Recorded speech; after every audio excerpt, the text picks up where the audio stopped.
भारत माता की जरा जयघोष जोरात झाला पाहिजे। भारत माता की वंदे छत्रपती शिवाजी महाराज की जय भवानी जय श्रीराम हर हर।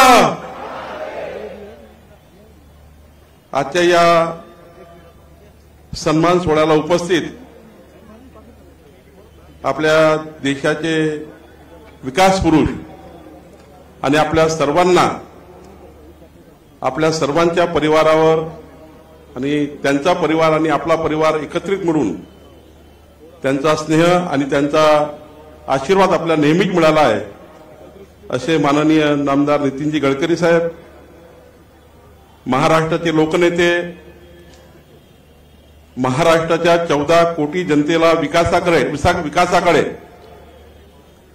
आणि 14 कोटी जनतेचा विकास हाच ध्येय ठेवून महाराष्ट्राला विकसित महाराष्ट्र, मोदीच्या संकल्पाच्या विकसित देशामध्ये महाराष्ट्राला विकसित करण्याकरता ज्यांनी आपलं आयुष्य समर्पित केलं असे माननीय देवेंद्रजी, व्यासपीठावर उपस्थित माननीय आमचे सर्व नेतृत्वकारांना थोडा उशीर झालाय, माननीय आपले मंत्री आकाश फुंडकरजी, मंत्री माननीय अशोक उईकेजी, माननीय पंकज भोयरजी, आपल्या विदर्भाचे नेते माननीय संजय कुटेजी, जयंतभाऊ संचेतीजी, माननीय अजय भाऊ, माननीय भेंडेजी, मी माननीय आपले सर्व व्यासपीठावरचे आमदार, माननीय खासदार ज्यांचा सन्मान झाला ते सर्व पदाधिकारी, या ठिकाणी आपले दोन्ही अध्यक्ष बंटी कुकडेजी, माननीय सुधाकरराव कोळेजी, या भागाचे लोकप्रिय आमदार मोहन मतेजी, या सर्वांचा मी आभार मानतो। खरं तर आज भारतरत्न श्रद्धेय अटलजी यांचा जन्मदिवस आहे, जयंती उत्सव आहे, जन्मशताब्दी आहे, ख्रिसमसही आहे आणि अशा दिवशी आज माननीय नितीनजींनी आमचा सर्वांचा सन्मान केला। आम्ही फार नशीबवान आहोत की माननीय नितीनजींनी आजच्या दिवशी आमचा गौरव करण्याचे या ठिकाणी हा दिवस निवडला। खरं तर आजच्या सत्काराच्या माध्यमातून अनेक भावना आमच्या मनात आहेत। आम्हाला पुण्यालाही जायचं आहे, पण या सत्काराप्रसंगी आमच्या मनामध्ये कृतज्ञता आहे, आनंदही आहे, जबाबदारीची जाणीवही आहे। आपल्या सर्वांच्या प्रेमामुळे विलक्षण समाधान व धन्यताही आहे। आजचा जो आमचा सत्काराचा क्षण आहे तो आमच्याकरता अत्यंत भावनिकही आहे, कारण आपल्या सर्वांसमोर, विदर्भाच्या आपल्या सर्व कार्यकर्त्यासमोर, विदर्भाच्या जनतेसमोर हा आमचा सन्मान होणे हे खऱ्या अर्थाने आमचं भाग्यच आहे। या ठिकाणी आम्हा सर्वांना मिळालेलं भारतीय जनता पक्षाला राज्यातलं जे यश मिळालं आणि हे अभूतपूर्व यश आहे, हे यश मी श्रद्धेय अटल बिहारी वाजपेयीजी यांना अर्पण करतो। खरं तर देवेंद्रजी, आपण जेव्हा लोकसभेच्या निवडणूक आपला पराजय झाला, आपण प्रचंड निराशेत आलो आणि पुण्याच्या आपल्या अधिवेशनामध्ये आपण पुन्हा एकदा पुण्याच्या बालेवाडीमध्ये नितीनजी आम्ही अधिवेशन घेतलं, आपण येऊ शकले नाही। तेव्हा खूप निराशा होती। 9,000 प्रतिनिधी त्या बालेवाडीच्या अधिवेशनाला आले होते आणि त्या अधिवेशनामध्ये देवेंद्रजींनी या महाराष्ट्राला पुन्हा एकदा महाराष्ट्राच्या कार्यकर्त्यांना ज्या पद्धतीने ऊर्जा दिली, त्या दिवशी अमित भाईंनी आम्हा सर्व लोकांना या महाराष्ट्रामध्ये पुन्हा महाविजय करण्याचा एक संकल्प दिला आणि त्या संकल्पामध्ये अटलजींनी आपल्या जीवनात जे आपल्याला सांगितलं होतं की भारतीय जनता पार्टीचा कार्यकर्ता हा निवडणुकीमध्ये कधीही पराजित होत नाही, तो एक तर जिंकतो किंवा निवडणुकीतनं काही शिकतो। आणि आम्ही सर्वांनी त्या अधिवेशनातून पुन्हा संकल्प केला की या निवडणुकीत जे पराभव झाले, ज्या ज्या कारणाने आपण पराजित झालो लोकसभेमध्ये, त्या कारण मीमांसेत आज न जाता ज्या बाबी आम्ही शिकलो त्यातून जिंकण्याची तयारी केली आणि आज बंधू भगिनींनो, या महाराष्ट्राच्या इतिहासातला सर्वात मोठा विजय या महाराष्ट्रामध्ये आपला झाला. खरं तर या ठिकाणी हा विजय आपल्या सर्वांकरता अत्यंत महत्वाचा आहे. या ठिकाणी आपल्या आज श्रद्धेय अटलजीच्या जन्मशताब्दीच्या वर्षानिमित्त आपण सगळ्यांनी एक दोन नव्हे तर तब्बल 132 कमलपुष्प पार्टीला अर्पण केली आहे. आणि खरं तर महाराष्ट्राचे लोकनेते देवेंद्रजी यांच्या नेतृत्वात हा विजय आहे आणि खऱ्या अर्थाने मी त्यांचं मनापासून आपल्या विदर्भाच्या जनतेच्या वतीने या ठिकाणी स्वागत करतो आहे. पक्षातर्फे त्यांचं खऱ्या अर्थाने स्वागत करतो आहे. आजचा जो विजय आहे तो आपल्या असंख्य कार्यकर्त्यांनी जे माझ्यासोबत आपल्या सर्वांसोबत देवेंद्रजींच्या नेतृत्वामध्ये मोदीजींच्या मार्गदर्शनाखाली खऱ्या अर्थाने जे मार्गदर्शन मोदीजींनी आम्हाला अनेक वेळा केलं, मोदीजींच्या बैठकीमध्ये ज्या ज्या पद्धतीने संघटनेने सत्ता आणण्याकरता आणि सत्ता ही महाराष्ट्राला पुढे नेण्याकरता कसं काम केलं पाहिजे याकरता माननीय प्रधानमंत्री मोदीजींनी आम्हाला मार्गदर्शन केलं. माननीय अमितभाईंनी या निवडणुकीच्या काळामध्ये 10,000 कार्यकर्त्याशी, प्रमुख कार्यकर्त्याशी निवडणुकीच्या विजयाचा मूलमंत्र दिला. आमच्या नड्डाजींनी संघटनेमध्ये आम्हाला फ्री हँड दिलं. संघटनेमध्ये जे जे काही निर्णय घ्यायचे असतील, कधी निर्णय चुकले असतील, देवेंद्रजीला माहित आहे काही निर्णय आमचे चुकले होते, पण तरी त्या ठिकाणी आमच्या पाठीशी राहून माननीय नड्डाजींनी त्या ठिकाणी आम्हाला त्या ठिकाणी पूर्ण पाठबळ दिलं आणि म्हणून या ठिकाणी खऱ्या अर्थाने आम्हाला काम करण्याकरता संधी मिळाली, ऊर्जा मिळाली. नितीनजींनी जेव्हा जेव्हा मी त्यांच्याकडे गेलो, खरं तर नितीनजींनी सुद्धा जेव्हा जेव्हा संघटनेकरता नितीनजींनी वेळ मागितला, मग लोकसभेच्या निवडणुकीमध्ये त्यांनी 65 ठिकाणी प्रवास केले आणि या विधानसभेच्या निवडणुकीमध्ये नितीनजींनी 65 सभा केल्या आणि 74 स्पॉटवर नितीनजींनी त्या ठिकाणी जाऊन आपल्या सर्वांना मार्गदर्शन केलं. आणि मला वाटतं खऱ्या अर्थाने नितीनजीचे आशीर्वादही या ठिकाणी अत्यंत महत्वाचे होते. मला आठवतं देवेंद्रजी मुंबईच्या एका मला वाटतं ठाण्याच्या अधिवेशनामध्ये, पक्षाच्या बैठकीमध्ये आपण या ठिकाणी म्हटलं होतं, लोकांनी खिल्ली उडवली, मी पुन्हा येईल आणि या महाराष्ट्रासमोर आपण या ठिकाणी मी पुन्हा येईन हा वक्तव्य केलं होतं. या महाराष्ट्राचे लोकप्रिय मुख्यमंत्री म्हणून आपण 14 ते 19 या काळाचा मी साक्षी आहे. मी आपल्या मंत्रिमंडळामध्ये आणि आपल्या जवळून काम केलं आहे. मला ते दिवस आठवतात की 14 ते 19 काळ असा बघितला आहे की या काळामध्ये वर्षा रामगिरीचा जो विकासाचा कामाचा धडाका होता, आपल्या महाराष्ट्रामध्ये आपला मुख्यमंत्री म्हणून कामाचा धडाका होता. वर्षा रामगिरीचा उल्लेख एवढ्याकरता करतो की सकाळी 9 वाजताचा दिवस पहाटे 4 वाजेपर्यंत संपून जायचा, तरी देवेंद्रजी आपला त्या ठिकाणी झोपायला जायचे नाही. 4-4:30 वाजता पहाटे जेव्हा दिवा बंद व्हायचा, खऱ्या अर्थाने मी इतका या महाराष्ट्राला जागणारा मुख्यमंत्री खऱ्या अर्थाने ना मिळू शकत, ना भूतो ना भविष्यती असं काम माननीय देवेंद्रजींनी उभं केलं आणि म्हणूनच त्यांना विश्वास होता की या महाराष्ट्रामध्ये आपण पुन्हा येऊ. पण या ठिकाणी 2019 मध्ये आपल्याला माहिती आहे, त्यात मी जात नाही, प्रचंड मोठी गद्दारी झाली. देवेंद्रजींना मागे आणण्याचा खूप प्रयत्न झाला. मला खूप वाईट वाटायचं. देवेंद्रजी जेव्हा व्यक्तिगत जीवनामध्ये, सार्वजनिक जीवनामध्ये, सांस्कृतिक जीवनामध्ये, आपल्या आयुष्यामध्ये ज्या पद्धतीने टीका व्हायच्या, ज्या पद्धतीने देवेंद्रजींना खऱ्या अर्थाने निंदा नालस्ती करायचे, कधी सामाजिक करायचे, कधी राजकीय करायचे, हृदय पिटाळून जायचं, इतकं वाईट बोलायचे. अनेक देवेंद्रजी शांतपणे या सर्व आलेल्या संकटाला समोर गेले. मला आठवतात तेव्हाचे मुख्यमंत्री हे घरी झोपले होते, पण देवेंद्रजी कोरोनाच्या काळामध्ये आपण आयसीयू मध्ये कोरोनाच्या काळामध्ये जात होता, ते दिवस या महाराष्ट्राच्या सेवेचे आम्ही बघितले, त्या महाराष्ट्राच्या सेवेचे बघितले. देवेंद्रजी, कोरोनाच्या काळात तुम्ही ज्या पद्धतीने आयसीयू फिरले, म्हणूनच महाराष्ट्राच्या जनतेच्या मनामध्ये तुमच्याबद्दल एक सहानुभूती, एक त्या ठिकाणी भावना त्या ठिकाणी निर्माण झाल्या आणि ज्या पद्धतीने या ठिकाणी आपल्याला सर्वांना भारतीय जनता पार्टीनं कटगळत उभं करण्याचं काम केलं, ते दिवस त्या ठिकाणी आपण बघितले आहे। या ठिकाणी मी एवढंच सांगेल, फार जास्त वेळ घेत नाही, आज आमचा सत्कार हा खऱ्या अर्थाने आपल्या सर्व कार्यकर्त्याचा कष्टाचा सत्कार आहे। या ठिकाणी ज्या कार्यकर्त्यांनी रात्रंदिवस खूप मेहनत केली आहे, त्या सर्व रात्रंदिवस काम करणाऱ्या कार्यकर्त्यांचे मी आभार मानले पाहिजे। आपल्याला माहिती आहे की आज आपलं सरकार आलं आहे, हे सरकार येताना माननीय देवेंद्रजी, आपलं केंद्रीय नेतृत्व मोदीजी असतील, आपले नेते देशाचे माननीय नितीनजी, आपण सर्वांनी खूप प्रचंड मेहनत केली आहे।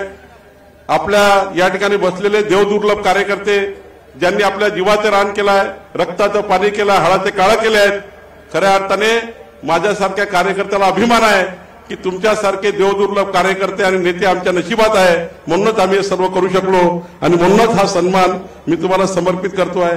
कालच आपण देवेंद्रजी सुमतीताई सुकळीकरांच्या जन्मशताब्दी महोत्सव सोहळ्याला उपस्थित होतो, त्या ठिकाणी ज्या पद्धतीने आपल्या जुन्या कार्यकर्त्याचा सन्मान आपण करत होतो, अशा जुन्या कार्यकर्त्यांनी किती काम केलं असेल, तेव्हा आपल्याला या ठिकाणी पोहोचता आलं आणि तुम्हाला मला हा सन्मान मिळतोय। खऱ्या अर्थाने त्या कार्यकर्त्याचा अभिमान आपल्या सर्वांना आहे। या ठिकाणी मी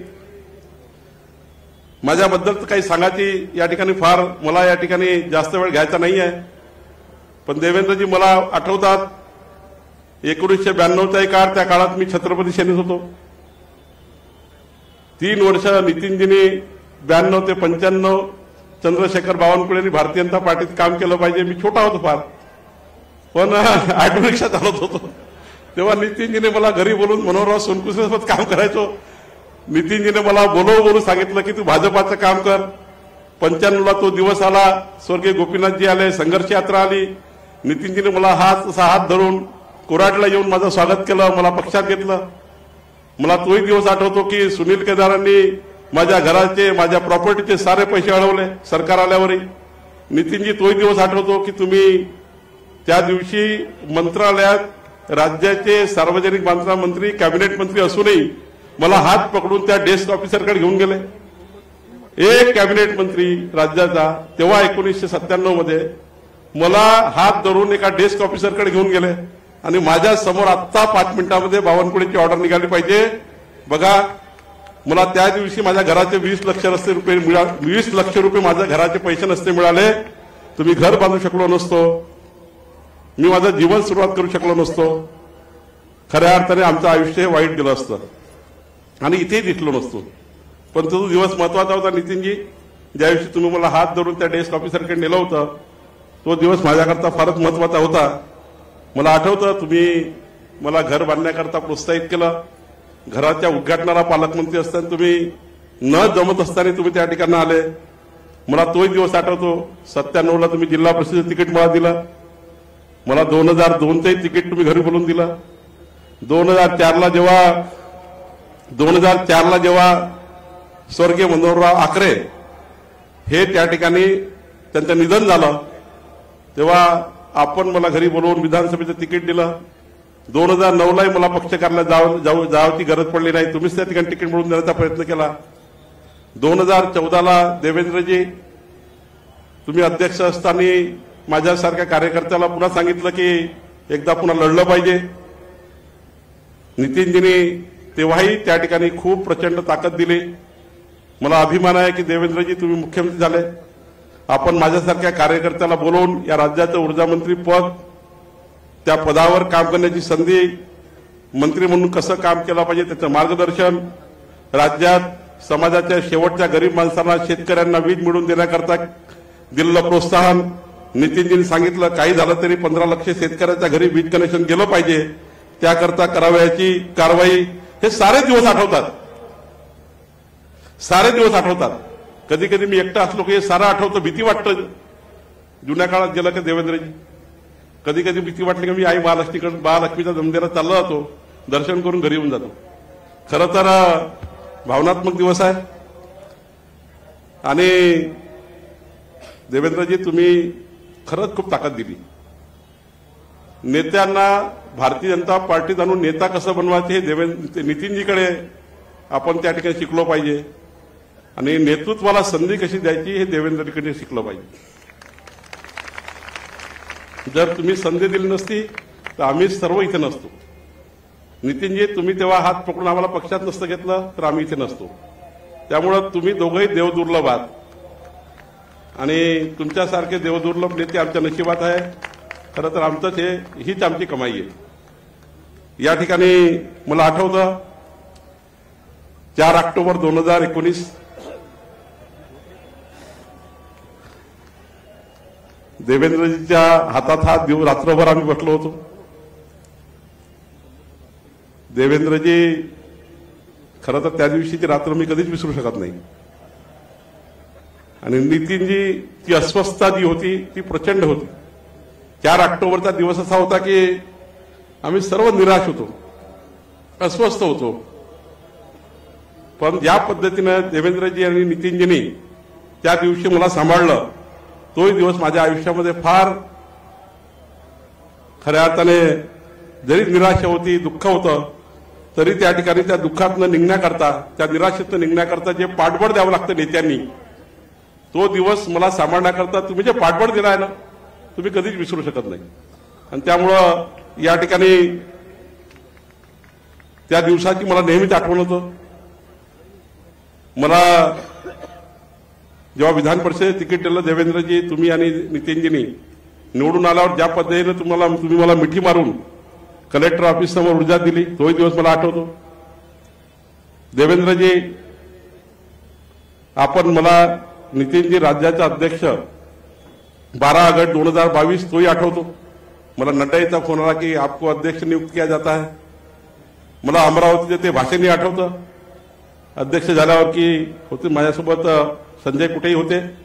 मी सांगितलं होतं की मी आता पक्षाचा अध्यक्ष झालो आहे, पण मी जोपर्यंत स्वस्थ बसणार नाही, जोपर्यंत देवेंद्रजी वानखेडे स्टेडियमवर पुन्हा तिसऱ्यांदा मुख्यमंत्री पदाची शपथ घेणार नाही, तोपर्यंत आपण स्वस्थ बसणार नाही. वानखेडे स्टेडियम बदललं, पण देवेंद्रजी मुख्यमंत्री झाले. खऱ्या अर्थाने तोही दिवस मला आठवतं. मी अध्यक्ष झाल्यानंतर माननीय प्रधानमंत्री मोदीजींना जेव्हा सदिच्छा भेट दिली, मोदीजीने दिलेला कानमंत्री मला आठवतं. खऱ्या अर्थाने साऱ्या आठवणी देवेंद्रजी आहेत, नितीनजी आहेत. आणि मला अभिमान आहे की आपल्या नेतृत्वामुळं आपण सर्वांनी हा महाविजय प्राप्त केला आहे. कार्यकर्त्यांनी खूप त्या ठिकाणी मेहनत केली आहे. खरं तर 3-3दा, 4-4दा, 5-5दा मी प्रत्येक जिल्ह्यात आपल्या सर्वांसोबत आपण काम केलं. आपल्या सर्वांचं मार्गदर्शन होतं आणि म्हणूनच आपण या ठिकाणी आज लोकसभेच्या घोर निराशेतनं बाहेर निघालो आणि आज आपण या ठिकाणी महाराष्ट्राच्या पुन्हा एकदा 14 कोटी जनतेच्या सेवेकरता पुन्हा या सेवेमध्ये निघालो आहे. मला आठवतं की जेव्हा देवेंद्रजी आपला विजय झाला आणि ज्या पद्धतीने महाराष्ट्रात मॅन्डेट मिळालं, तोही दिवस आपल्याकरता आनंदाचा होता.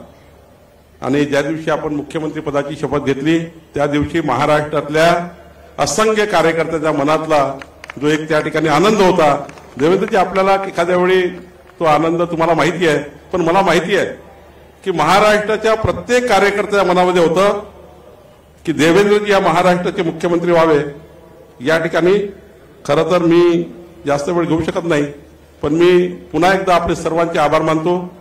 मी देवेंद्रजीचे आभार मानतो की राज्याचा अध्यक्ष म्हणून देवेंद्रजी, आपण सर्वात माझ्या जीवनातलाही एक महत्वाचा दिवस आहे. या महाराष्ट्राच्या मंत्रिमंडळात मुख्यमंत्री उपमुख्यमंत्र्यानंतर पहिला मंत्री म्हणून आपण मला शपथ दिली, तोही दिवस माझ्या जीवनातला सर्वात महत्वाचा दिवस होता.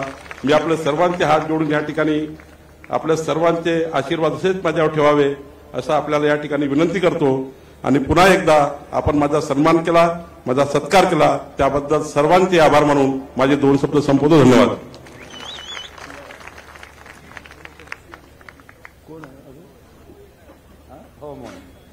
या ठिकाणी दक्षिण नागपूरचे आमदार आदरणीय मोहनजी मते उपस्थित झालेले आहे.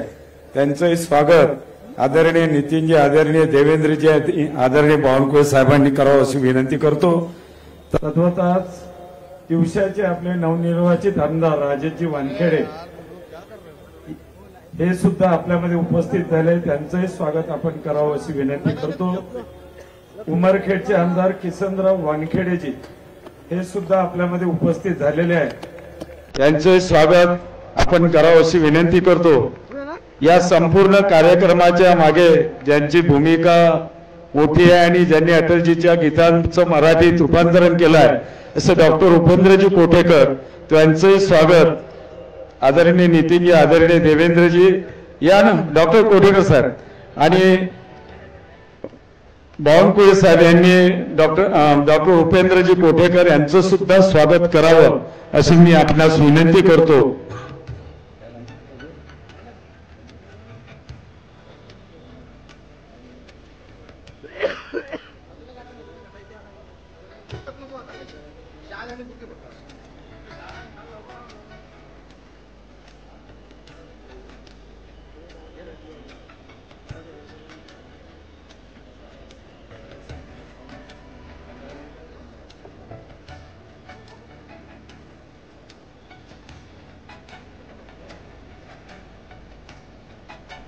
भारत माता की, आवाज में दम नहीं लग रहा, बोले भारत माता की जय श्री राम, जय श्री राम. देवेंद्रजी, नितीनजी, देवेंद्रजी मान्य मंचावर एक मिनिट. मला माहिती आहे, मी अध्यक्ष आहे, मला वेळ होत आहे, पण माझं शेवटचं विसरून गेलो आहे. एकच मिनिट उभे राहिलं चालतं. खरं तर मी जे बोलायचं ते राहूनच गेलाय. खरं तर मी अनुभवलेले देवेंद्रजी आज थोडंसं मी स्वतः लिहिलं आहे देवेंद्रजी, त्यामुळे जरा तुम्ही आज थोडं माफ करा. मला माहिती आहे आपल्याला पुण्याला जायचं आहे. खरं तर देवेंद्रजीचा सत्कार होत आहे आणि देवेंद्रजीचा सत्कार होत असताना पक्षाचा अध्यक्ष म्हणून मी आज सकाळी लिहून काढलाय, हे मीच लिहून काढलाय. 2-2.5 तास बसलो आणि लिहून काढलं. मी अनुभवलेले देवेंद्रजी लिहून काढले आहे.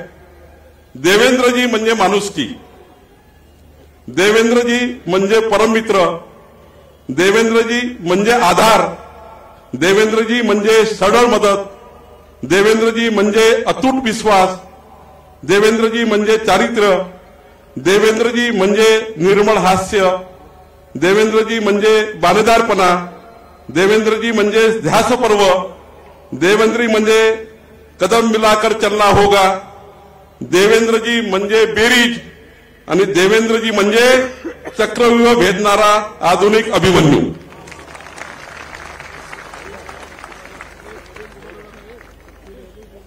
महाराष्ट्राची मुलूक मैदानी तोप, महाराष्ट्राचा बुलंद आवाज,